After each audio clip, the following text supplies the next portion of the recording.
በሀገራችን በዛሬው ዕለት እንኳን አደረሳችሁ እንኳን ደስ ያላችሁ ሲባባሉ ብዙዎቻችሁ ሰምታችኋል ብዬ አስባለሁ። ዛሬ ህዳር 15 ነው።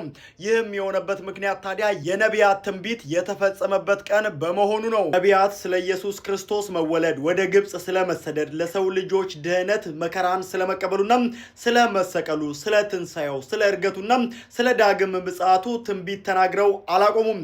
ለአዳም የተሰጠው ተስፋ ተገልጦላቸው ተናገሩት ትንቢት ፍጻሜ እንዲያደርሳቸው ፈጣሪያቸውን ተማጸኑት እንጂ በየዘመናቸው ኃይልን አንሳ እጅህንም ላክም እያሉም ጮኸዋል፣ ጸልየዋል። በጾምና በጸሎት ተወስነውም ሰው የሚሆንበትን ጊዜ በቀናት በሳምንታትም በወራትና በዓመታት ቆጥረዋል።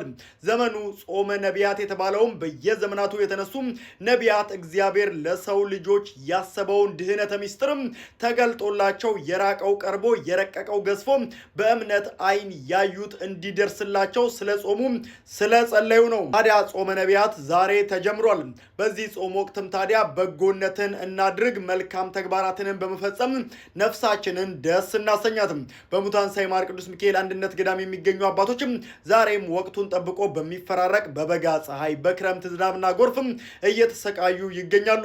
በአሁኑ ወቅት አባቶች ከጸሎት መልስ አረፍ የሚሉበት በዓት ተጀምሯልና እኛም የተጀመረውን የአባቶችን በዓት ለማጠናቀቅም የድርሻችንን እንወጣ፣ የበረከቱም ተካፋይ እንሁን፣ ለአባቶቻችንም እንድረስላቸው የሚል ጥሪ ቀርቧል። ድጋፍ ለማድረግ ታዲያ የኢትዮጵያ ንግድ ባንክና የአቢሲኒያ ባንክ አካውንቶች እዚህ ጋር ከላይ ተቀምጠዋል። እንዲሁም ደግሞ ከታች በማስቀምጠው ስልክ ቁጥር ደውላችሁ አባቶችን አግኟቸው። መልካም ቀን።